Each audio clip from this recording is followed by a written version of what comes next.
Luxeuil Patrimoine et Thermalisme, Fougerolles Distillerie et Écomusée, Verrerie La Rochère, Golfe des Vosges du Sud, randonnée et gastronomie. Découvrez le meilleur de notre territoire sur luxeuil-vosges-sud.fr.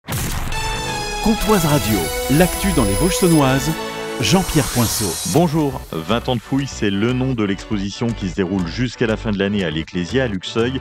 Ces fouilles donnèrent naissance au musée, l'Ecclésia, et ont métamorphosé le visage de Luxeuil pour toujours.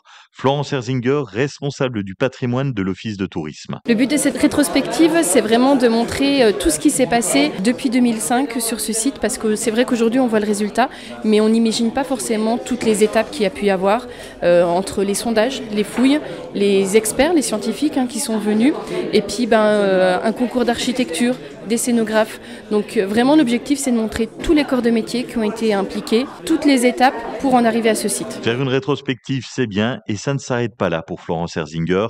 Cette exposition a un deuxième objectif. C'est vraiment de montrer qu'un site archéologique peut être vivant.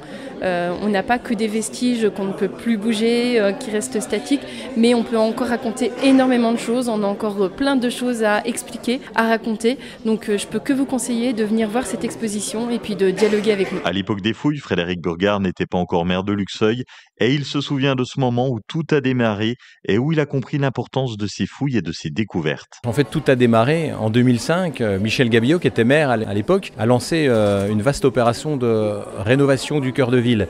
Et il fallait bien évidemment que ce soit précédé de sondages archéologiques pour s'assurer que le sous-sol ne serait pas dégradé. C'est là qu'a été découvert un certain nombre d'éléments intéressants et qui ont donné lieu par la suite à une série de sondages et de fouilles archéologiques complémentaires avec un vrai travail scientifique pour pouvoir mettre à jour ce vaste site tel qu'il est aujourd'hui. Et c'est peu à peu, donc après ces fouilles de 2005, après les fouilles complémentaires qui ont été menées quelques années plus tard, que nous avons tous pris conscience que nous avions sous les yeux un site d'envergure européenne avec une histoire magnifique à raconter et qui cela pouvait être un véritable outil de développement culturel, un véritable outil de développement économique pour pouvoir laisser la place aujourd'hui à ce magnifique établissement qu'est l'Ecclésia qui nous génère des visiteurs et qui modernise surtout l'image de Luxeuil en matière de patrimoine, d'histoire. C'est vraiment une belle aventure qui a démarré donc dès le premier coup de pioche, de coup de truelle si j'ose dire en 2005. 20 ans après les fouilles, la naissance de l'Ecclésia reste un événement incroyable à Luxeuil. En 2005, si on m'avait dit à cet endroit-là, il y aura un magnifique abri qui va pouvoir, grâce à une muséographie, une scénographie exceptionnelle, présenter toute l'histoire de Luxeuil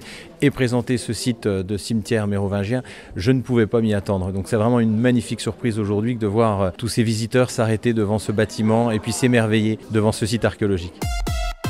À Lure, un accident spectaculaire dimanche matin, route de Belfort. Vers 8h20, une voiture a percuté un rocher en bord de route avant de se retrouver sur le flanc, juste devant le magasin Aldi. Le conducteur, un habitant de Melisée, s'en sort indemne. Les gendarmes l'ont soumis à un test d'alcoolémie positif. Une procédure est en cours.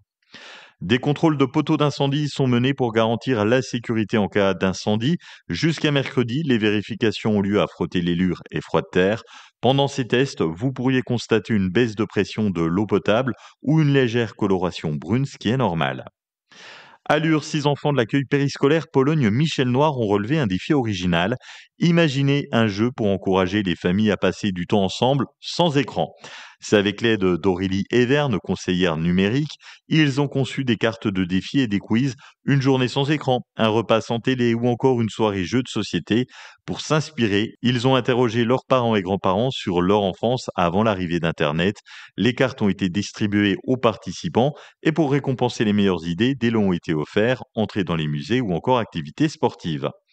Samedi 12 avril, 15h, l'association Nouvelle Vague Côtaise organise une chasse aux œufs de Pâques. Adeline Gromer, présidente de l'association Nouvelle Vague Côtaise. Alors nous, on est une petite association pour les enfants de la côte et des environs, où on fait plusieurs manifestations tout au long de l'année. Donc là, ce sera la chasse aux œufs. Donc les enfants, on fait 4 groupes distincts où ils iront chercher une petite chasse aux œufs, les œufs donc dans le skatepark. Derrière ça, ils ont une petite activité manuelle cette année, c'est un petit lapin à faire. On a un groupe de musique qui va venir nous chanter un petit peu de soprano, Slimane, tout ça autour d'un café et de crêpes. C'est à la salle des fêtes de la Côte, à côté de Lure. Les inscriptions avancent ce samedi via le Messenger sur le groupe Facebook Nouvelle Vague Côtaise. L'inscription, 2 €. En sport, week-end difficile pour le HBC Lure-Villers. En National 2 de handball, les garçons se sont inclinés logiquement 28-18 contre Marsanais. En National 3, les filles ont perdu également 24-36 à la maison contre Talent.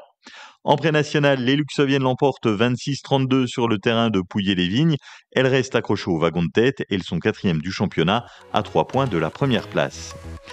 La météo cet après-midi est ensoleillée dans les Vosges chaunoises avec 14 degrés au mieux, 12 de Sceaux à Luxeuil, 12 degrés à La Chapelle-les-Luxeuil, Saint-Loup-sur-Semouse, Colombe-les-Vesoul, 13 à Vesoul et Plombières-les-Bains, 14 à Lure et Palente. Demain, une journée sous le soleil, 5 degrés maximum le matin et jusqu'à 15 l'après-midi. Passez un excellent lundi après-midi sur Comtoise Radio avec la playlist des Vosges chaunoises.